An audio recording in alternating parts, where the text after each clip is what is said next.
Hello, and welcome once again to another episode of the Cade and Eric Show podcast, brought to you by Faith, Family, and Friends. So today, there's a lot of things to get on. There's a lot of lists. There's a lot of things.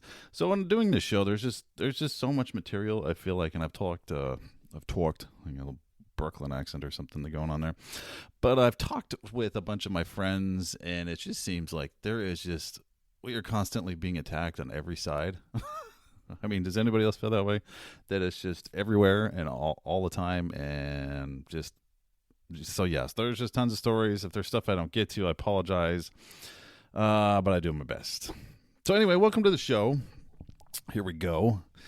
New month. It is February already. It just seemed like we were doing Thanksgiving a minute ago, or yesterday. But yeah, here we are.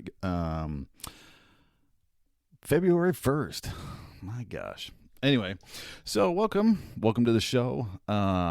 If you're listening to the show, obviously you are. Thank you very much. Any new listeners, continuing listeners, grateful for everybody who listens and supports the show by listening to it. So it's great. So you could find anywhere you listen, obviously, please rate if you would. 5 stars, that would be amazing. It would be great. It would help with the algorithm, and if they don't suppress conservative voices, which they kind of intend to do. But yes, so welcome to the show. You can also find more content on Facebook, X, TikTok, YouTube, and True Social, Cade and Eric Show on all of those. So here we go. So first, to start off, I always do a little bit of sports. The only sports, baseball starts this month, so hoorah, let's go. Let's get some baseball going. It's spring training here in a couple weeks, so that would be awesome. I'm excited for that. It was great. I shared last week, I believe, that I went to the Astros spring training camp area when we were down there about a week ago, 2 weeks ago, whatever it was. And it's a beautiful, beautiful ballpark, beautiful area.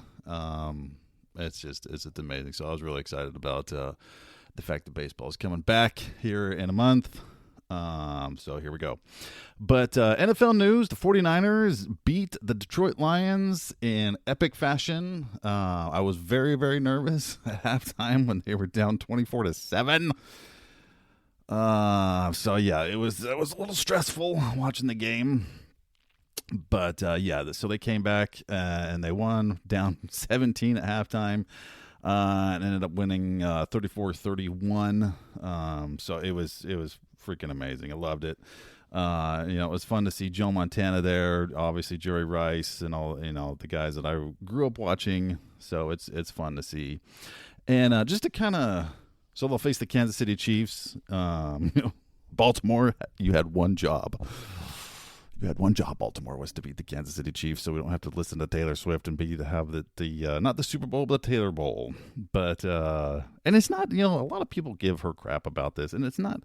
And I've said this to a bunch of my friends and things. It's not because of who she is necessarily. It doesn't have anything to do with the fact that she's a woman, because everybody says, because she's a woman, so you don't like her and blah, blah, blah. No, it's the fact that it's just all the time in your face. I mean, on ESPN's Facebook page and their Instagram and all kinds of stuff, it seems like they are always posting about LeBron James, and it's the same thing. It's just annoying.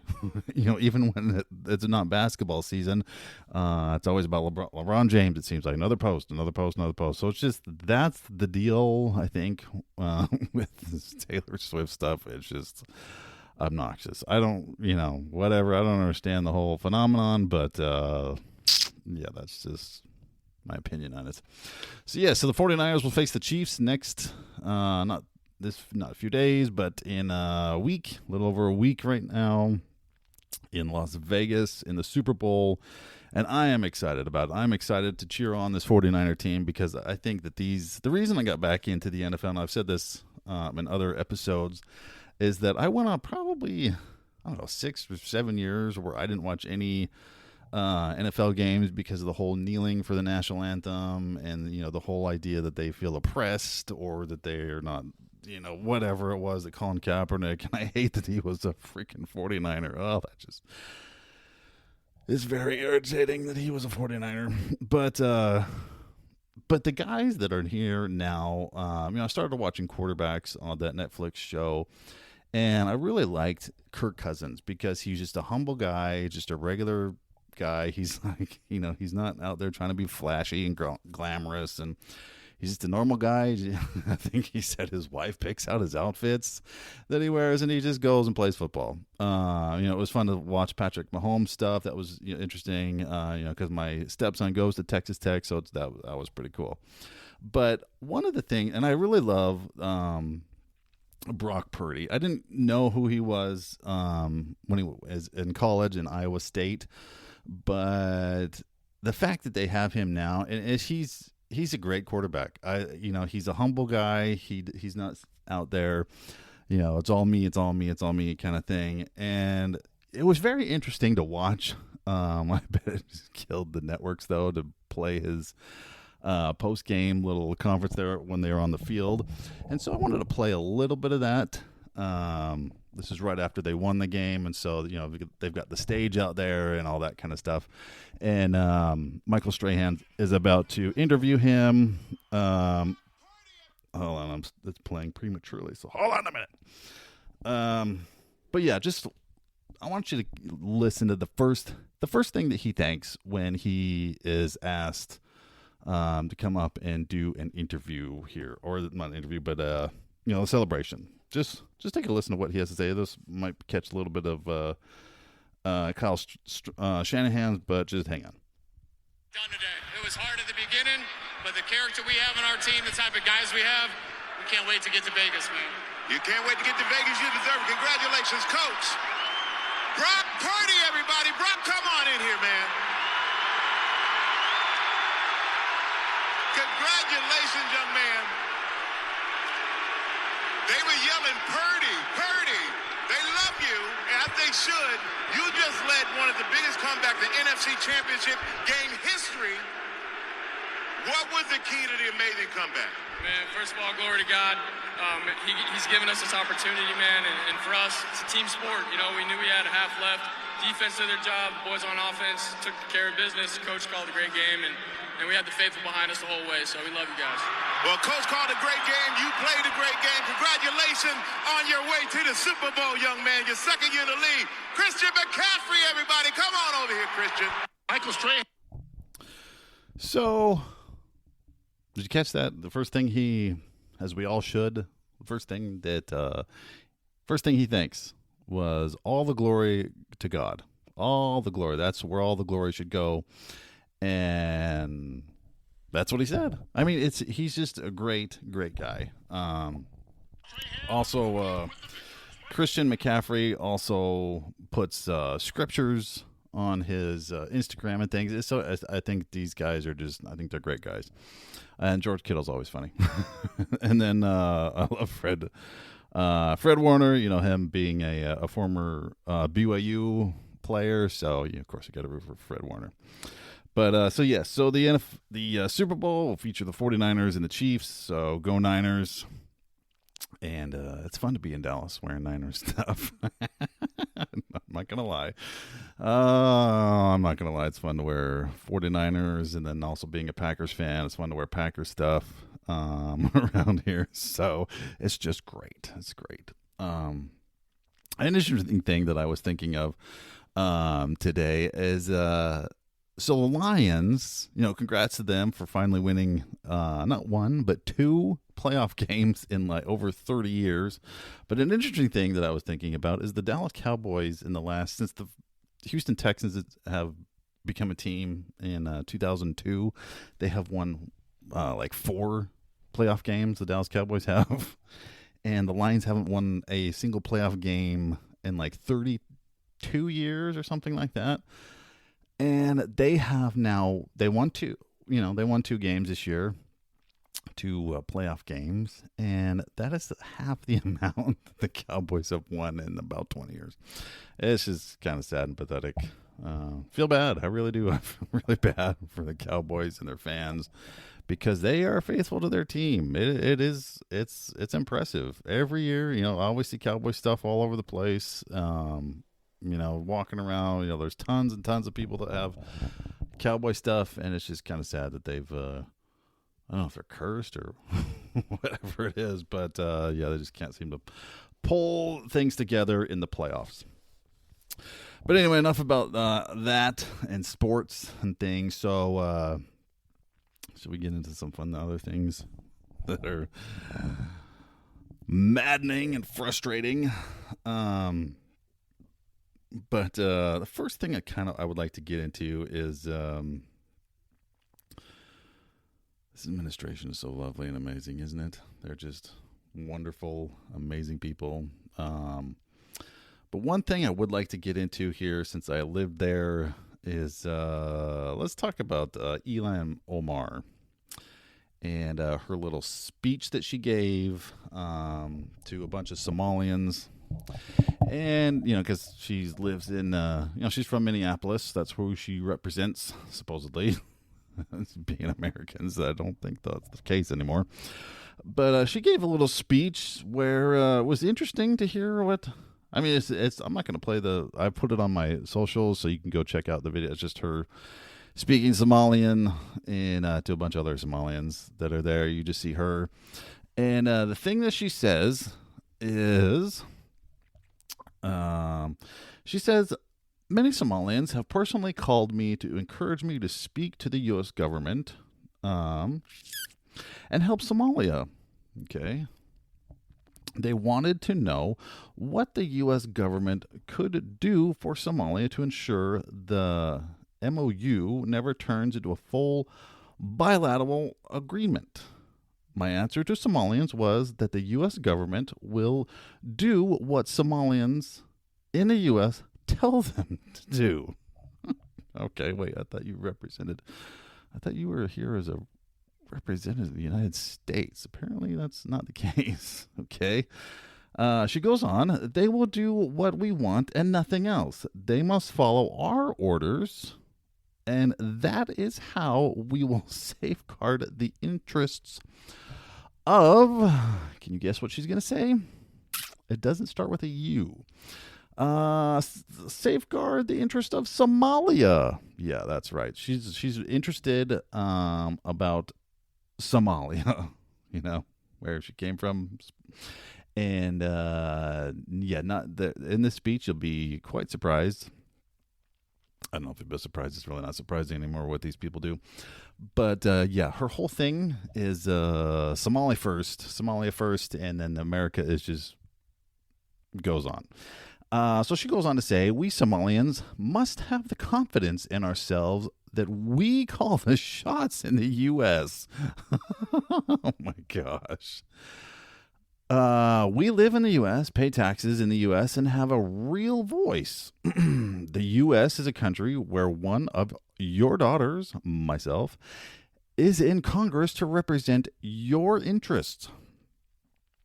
For as long as I am in the U.S. Congress, Somalia will never be in danger. Its waters, Indian Ocean, will not be stolen by Ethiopia or by others. So she's more concerned about the borders of Somalia, a country that's thousands of miles away from here on the other side of the freaking ocean, and their borders, their oceans.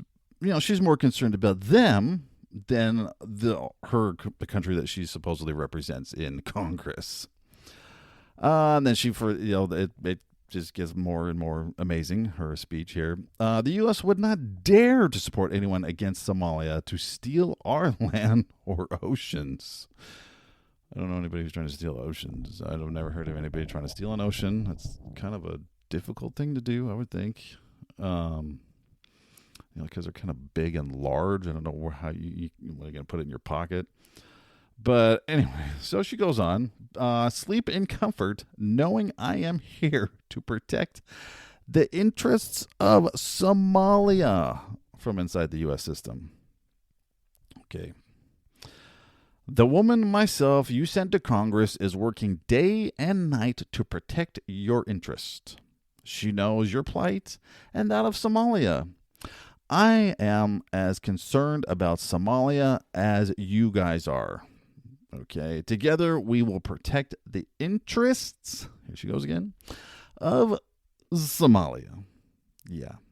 There you go. So that was her speech. Just absolutely horrific. I mean, and I'm afraid that's what these people that are coming across our border, that's what they think, is that they can, the U.S. is just here as their paycheck, and then they'll, anything else is just whatever. Who cares what happens to the U.S.? Who cares what happens here? But yeah, everyone else's interest, that's priority over what happens here. And yeah, 12 million of them have poured across our border, not just from Mexico or South or Central America, but from the entire planet. They have come over here, Chinese, other Asians, Africans. It doesn't matter. They're Middle Eastern. They're coming from everywhere and invading us. It's a full-blown invasion, plain and simple. And when we lived up in Minnesota, me and my kids and my ex-wife, when we lived up there, I was very shocked because Minnesota is not exactly the same thing as Somalia at all, or Africa for that matter. I mean, it's humid. I'm sure it's probably humid than Somalia. I don't know. The only connection or only thing that I know of Somalia is Black Hawk Down, which I think is an amazing movie, great movie. But yeah, so I didn't understand why there was such a huge population of Muslims or Somalians in Minnesota, because it's freaking cold, and I hated the whole time we were there in the winter. Oh, I hated the winter times there. It was just absolutely miserable up there. But in the spring and the summer, it's beautiful. It's great, going around and seeing that kind of stuff. So maybe that's why they're there, to freeze their, behinds off during the winter, and then, it'd be nice there during the spring and summer. But yeah, so her whole, and it's quite obvious. I mean, she's never had any sort of passion about the U.S. She's never had any sort of passion about anything to do with us or America, and definitely not for Israel. That's for freaking sure. Because her little empowered speeches, and the others of the Hamas caucus, like AOC and Rashida Tlaib and all, that whole group there.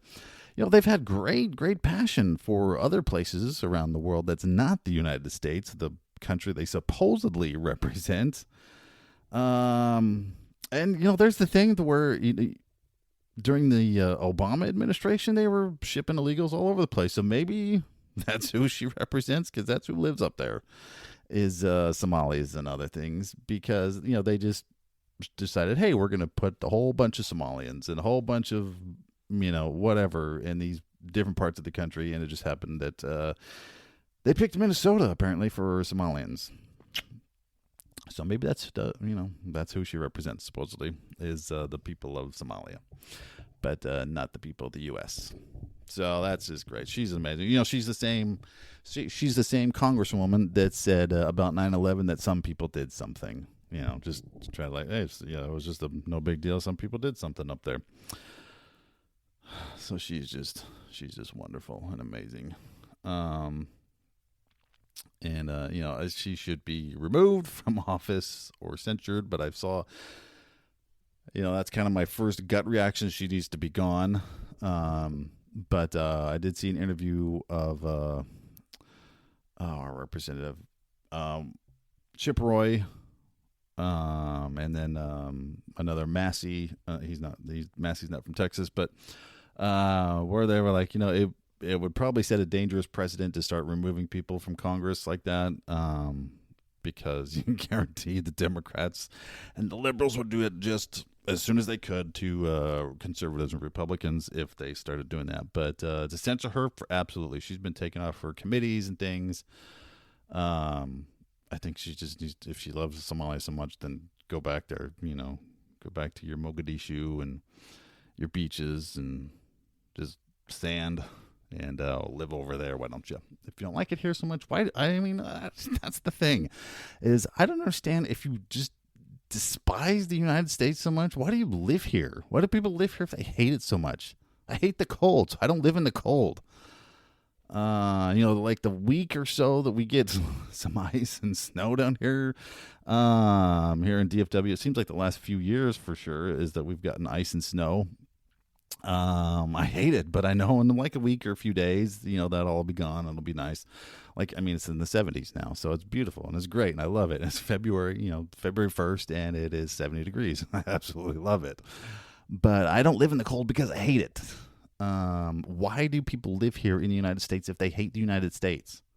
I don't, that doesn't make any sense to me. It just baffles my mind that you come to this country. Well, they expect handouts, I guess. They expect people just to give them things. And, you and me, the taxpayers, we're just supposed to fit the bill. And because of somebody, to use her words, somebody did something hundreds of years ago. So now we have to pay the people that didn't have anything to do with it for people who didn't have the thing done to them. Speaking of reparations and all that bull crap. But yeah, I don't understand the whole mindset of living here in America, but then hating the crap out of it. I mean, we don't need you here. Go, shoo, leave us alone. Go live your life somewhere else. Don't come here then. So I don't know. I don't understand why they live here. I don't understand any of that stuff, but whatever. So hopefully Minnesota, I know I've got listeners up in Minnesota, so please, if you can, get her the crap out of there so we don't have to deal with her. She can be like a community organizer for, like an HOA or something like that and terrorize them instead of us. But, yeah, it's just absolutely horrible. And then also, I just wanted to read something, but that they, as a congressman, or a senator or something, this is what they're supposedly supposed to do.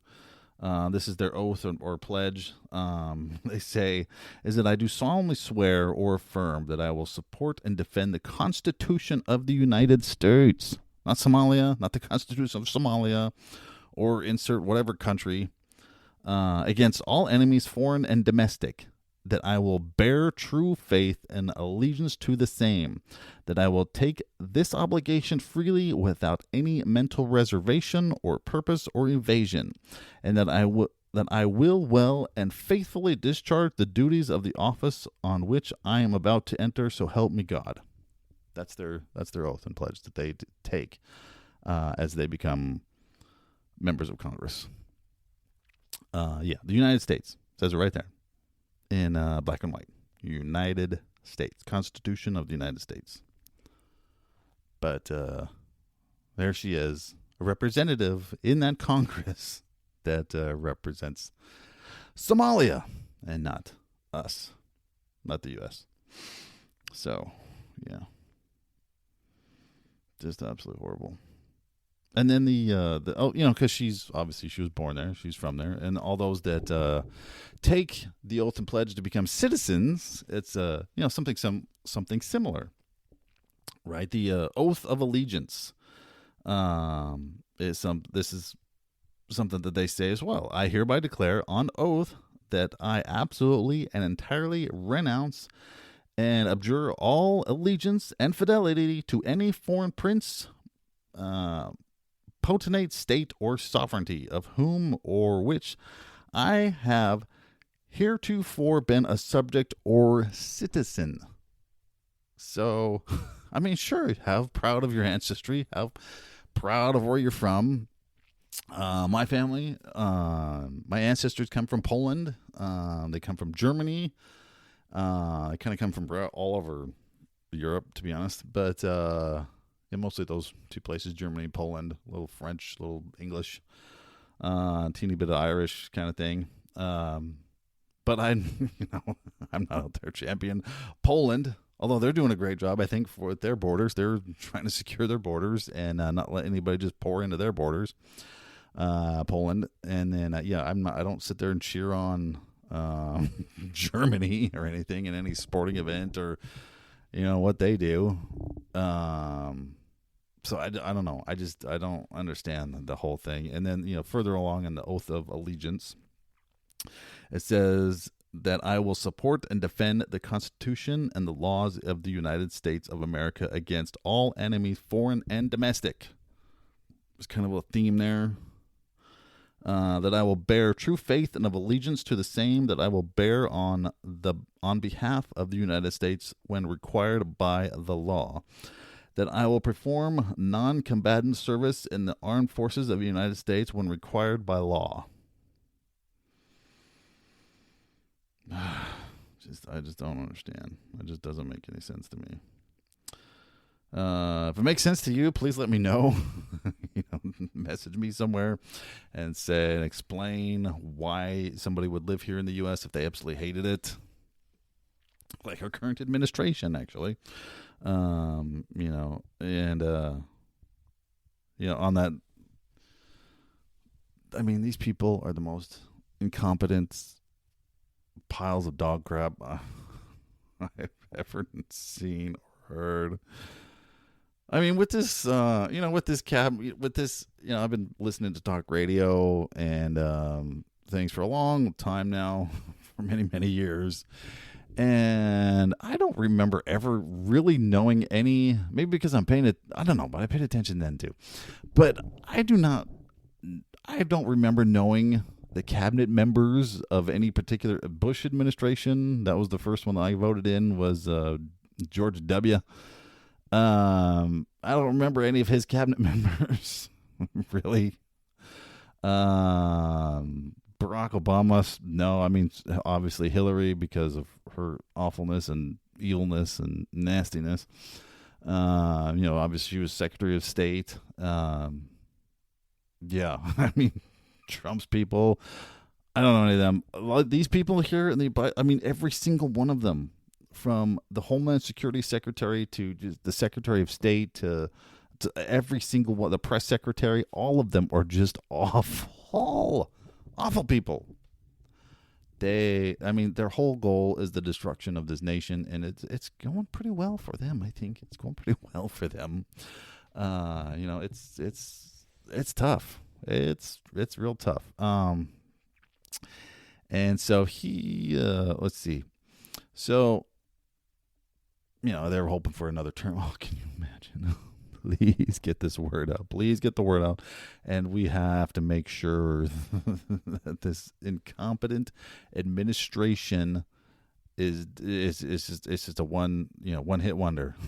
Because I don't know how we're going to survive if this is like, we're not even at the halfway point right now. I don't know how we survive. And just to show you just how awful and incompetent these morons are. Speaking of the press secretary, KJP, there was so Iran, not directly, they're indirectly, the Houthi, they're attacking our servicemen, our military, on their bases all over the Middle East. Which, why do we have bases everywhere there? I mean, the invasion is happening here. Let's just kind of pull our guys back and bring them home. All of our equipment this time. Let's bring all of our equipment. We don't want to leave, tens of millions of dollars worth of equipment either. So let's bring all that home. Because some of that was used during October 7th in that awful, evil massacre that Hamas, Palestinian-backed Hamas, committed against Israel. There was ties to that. Even those weapons have made it to Ukraine. They've just kind of made it everywhere. And you can take, let's go Brandon. We can thank him for that. But so our servicemen are being attacked. They're being bombed. And 3 of them actually died here a few days ago. And what had happened is there was this drone that was coming in. It was an Iranian drone. Apparently the guys there, they thought it was one of ours, and so it didn't get shot down, and they came in and it killed 3 of our service members. Just awful, just horrifically horrendous. So this is what KJP, Kareem Jean-Pierre had to say in what happened with them. Say our deepest, obviously our deepest condolences go out, and our heartfelt condolences go out to the families who lost three folks who are military folks, who are brave, who are always fighting, who are fighting on behalf of this administration, of the American people. Obviously, more importantly, we lost those souls. Did you catch that? Was that amazing? Was that just beautifully done? Let's try it again. What I will say, our deepest, obviously our deepest condolences go out, and our heartfelt condolences go out to the families who lost three folks who are military folks, who are brave, who are always fighting, who are fighting on behalf of this administration, of the American people. Obviously, more importantly, we lost those souls. Is that the absolute most? Is that response just the worst thing you've ever heard? They cannot say anything good about America. None of them. Not one single thing. She can't say one good thing. She just stumbles and bumbles. If she doesn't have her great big book of everything, if she doesn't have her, magic tab that she can flip to and just read verbatim of what these Marxist, evil people have written for her to say, she can't do it. Biden sure can't do it. But I mean, just how awful, how horrible. It's just there's just no words for how horrendous all that was. So Joe, he decided to call one of the families that was, that lost. I believe it was a. I can't remember if I don't know if it doesn't say if it. Anyway, lost one of the service members. So she, he's calling him or hers, the service, the military members' parents. And this is what he has to say. Oh, hold on. It would help if I had it on, not mute. Just a minute.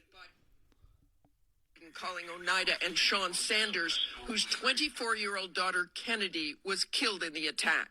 I know, everybody. I know there's nothing anybody can say or do to ease the pain. I've been there. Yes, sir. We understand. The parents overcome He's been there? with emotion No, you have when not been there. the president reveals how their daughter will be Scumbag. honored. We're promoting her posthumously to sergeant. Oh, wow. That is the best news I've heard today. Thank you so much. You don't know how much that means to us. Oh, well, I tell you what, it means a lot to me. My son spent a year in Iraq until I lost him, and No. 1% of all these kids are the ones that take care of 99% of us. So the dad is sitting there next to him. He's just in tears. Obviously, you can hear the mom of this. She's in tears, and then you've got Doofus face on the phone there that just he makes everything about him. Yeah, his son did serve in Iraq. He served over there, but he didn't die in Iraq. He wasn't. His son Bo. I don't know if you've heard of him. He did not die in Iraq. He was not killed in action or anything like that. He was here in the United States, and he died in the United States because he had cancer. I'm not trying to make light of that at all. But the fact that this guy, he's trying to say that what he went through is the same. No, your son was not killed, Joe, in Iraq. That's not why you lost him. He died because he had cancer here in the United States. Okay. Just these people are the worst. You got KJP that can't sit there and get out a good thank you or anything like that, and then you got Joe trying to one up on everybody. Just like he did with the burning in Maui and the fires and all that kind of stuff. trying to say, yeah, Jill and I, that we know how this kind of goes, because I almost lost my '67 Corvette in the garage because of the massive raging house fire that was going on, but it was really not a house fire. It was really just a little small kitchen fire that was started by lightning that shot up my butt and came out of my ears, and it ignited the walls around me, but I wasn't even there. I was somewhere else, and my wife was there. We almost lost our cat. And did I tell you we almost lost my 67 Corvette? Yeah, my house burned to the ground, but it didn't though. It was just a little kitchen fire. That's all it was. So yeah, that's he tries to do that all the time. He did that in Maui with them. He more recently he gave that same story about his little kitchen fire that almost burned his house down, which it didn't actually do that. There was no evidence of that. There was no record of a raging house fire or anything like that. It was just a little kitchen fire. But yeah, so he did that recently. He visited some fire station. I forget what state it was in. So that's Joe for you. And then there was that. Let me get this other thing pulled up here, just to show how awful the guy is. Well, I don't have what I thought I had. But anyways, it's a clip of Biden. I did it last week. Of Biden. Not, he still hasn't visited East Palestine, Ohio. That massive train derailment and that black plume cloud that was just hovering over them. Yeah, he still's not been there. He's just great. This guy's just great. Isn't he great? Kind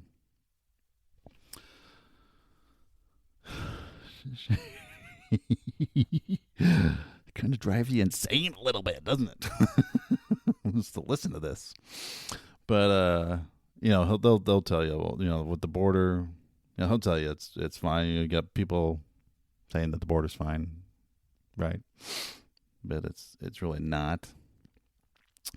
So there's a couple other things. Because one thing I did want to talk about, speaking of the people that come here to America recently, there was, I believe this week, 2 NYPD officers were brutally assaulted by a bunch of illegals who were then just released later on that day. They were just free to go. So yeah. But in the meantime, there was a veteran, actually, who in the same city of New York, right? Well, let's just have you play the clip just a minute. He began yelling and threatening passengers, saying he restrained Neely to protect himself and others, but did not intend to kill him. The 3 main threats that he repeated over and over was, I'm going to kill you, I'm prepared to go to jail for life, and I'm willing to die. Penny's attorney called Jordan Neely insanely threatening. 5 suspects in this brutal attack on NYPD officers have been released without bail, arrested and released. So this happened around 8:30 in the evening on Saturday. According to police officers, they were trying to break up a group that was acting disorderly near Times Square. Police tried to take one person into custody, and that's when things took a turn and the group began attacking the officers. So you got that right. So in Biden's America, a veteran who was trying to defend others from a violent criminal accidentally killed a man because he was in a chokehold. He was trying to restrain him so he wouldn't harm other people. He was charged and he was put in jail. He was put in prison. Then you've got the people who were just walking around the Capitol on January 6th. There, a lot of them were in jail. They have been since then, but then you got all the illegals that come across and do all kinds of heinous things. And what happens to them? They're released. And I saw other videos where these same people that assaulted the police, the NYPD there in New York, yeah, they were flipping off the camera. They were flipping off the people, the reporters, and everybody that was walking around right after they're being released, because it's a joke to them. This whole United States of America is just a big joke. And, you know, quite frankly, I don't blame him. It is a joke with this guy in office. It's just horrendous. But this is, here, I'll play this clip for you.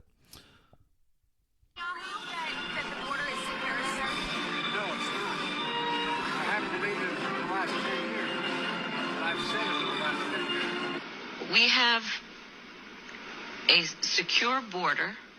It is my testimony that the border is secure.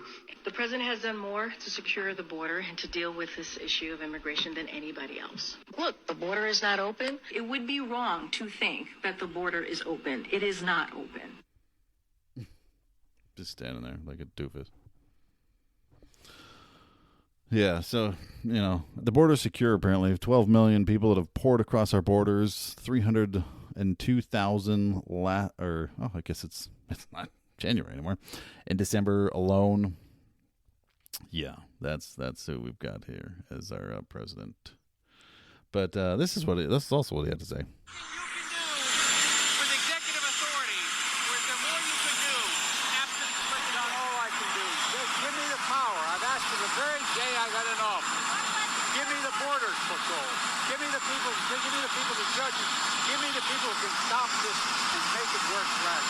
Jesse, I'm not asking for a political answer.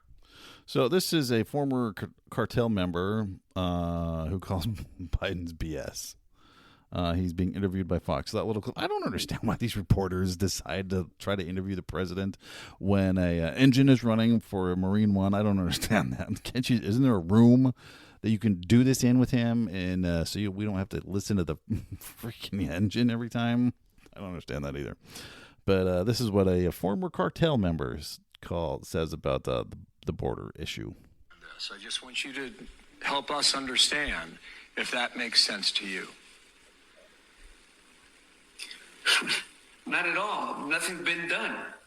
I don't care what President Biden says at the moment. Things are still the same. There's nothing changed. Everything will run in the same through the very first day. There's he has a power to do it. I just don't understand why he's not doing it. You know, the drugs, the people, the cartels are coming in. I mean, they're just taking advantage of every situation of this border crossings. You know, you've seen the amount of fentanyl that's been coming across. I mean, it's really gotten big throughout the United States. So, yeah. He has the power because now they're going to try to blame Republicans for the horrendous border crisis because they run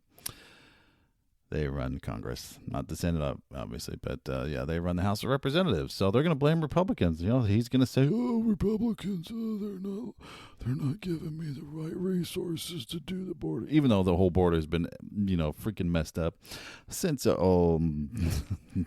one of this doofus, demented, incompetent administration. Day one. 12 million people in 3 years.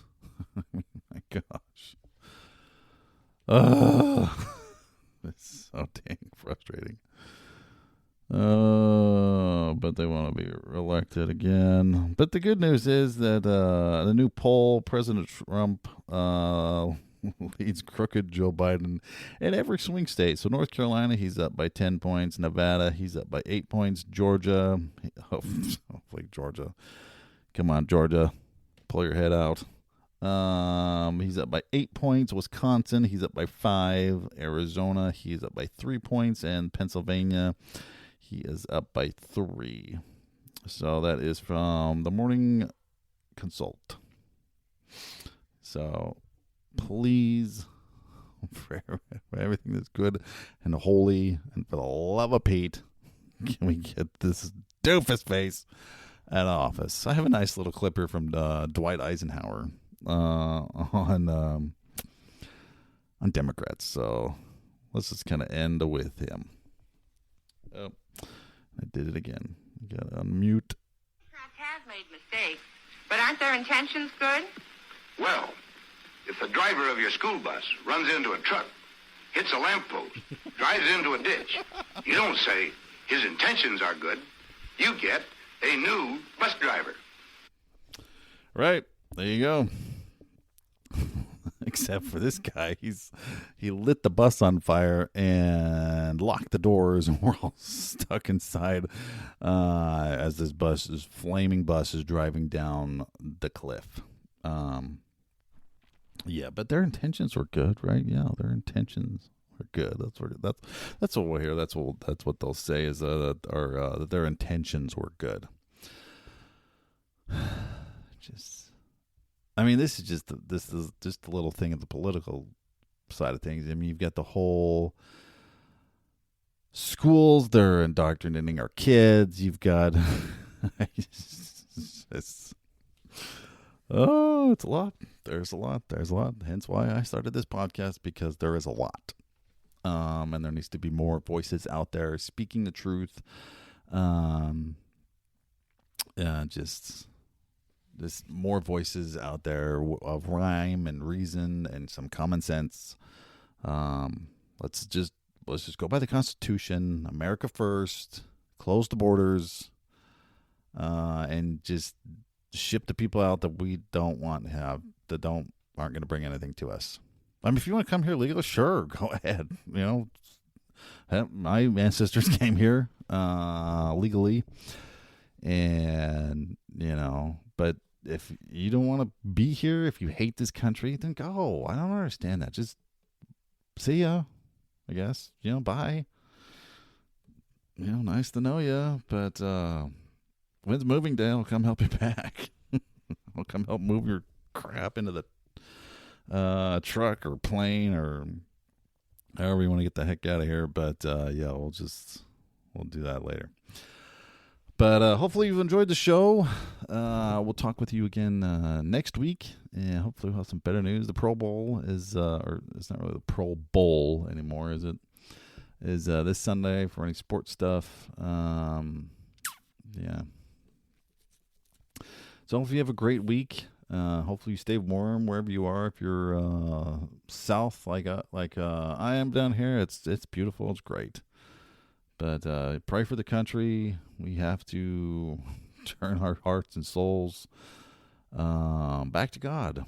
I think there's still a lot of us that are still good and sane and have some common sense that can right this ship, because we're kind of headed in the wrong direction. I think everybody feels that, even some Democrats are starting to turn that way. But yeah, tried to warn you about this guy, and it's funny that how he said, for 10 years the system has been broken. Yeah, who's been in charge? Who was in charge for most of those 10 years? That'll be you.